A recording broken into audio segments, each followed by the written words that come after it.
ప్రకాశం జిల్లాలో తీవ్రమైన విషాదం చోటు చేసుకుంది. సింగరాయకొండ రైల్వే స్టేషన్ సమీపంలో ఒకే కుటుంబంలో ఉన్న నలుగురు ఆత్మహత్య చేసుకున్నారు.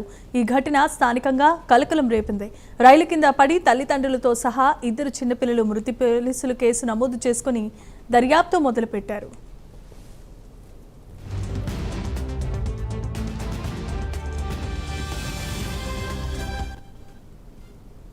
రైట్, ఇదే అంశానికి సంబంధించి మరిన్ని అప్డేట్స్ మా కరెస్పాండెంట్ నరేష్ అందిస్తారు. నరేష్, జమీమా మొత్తానికి నెల్లూరు జిల్లా బుచ్చిరెడ్డిపాలెంకు సంబంధించినటువంటి వ్యవసాయ శాఖ అధికారి మృతిపై నిన్నటి వరకు కూడా ఒక మిస్టరీ కొనసాగింది.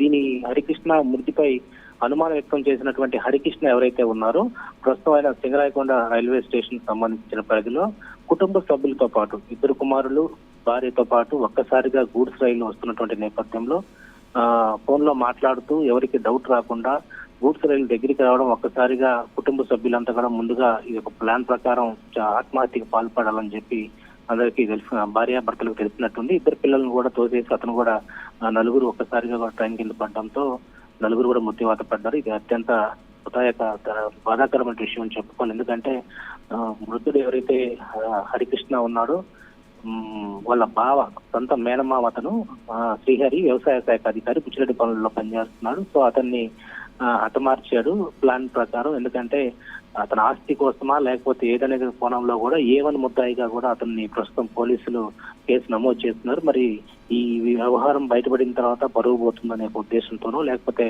ఎలాంటి వ్యవహారం ఉంటుందో తెలియదు. మొత్తానికైతే Hari. Thanks for the updates Naresh.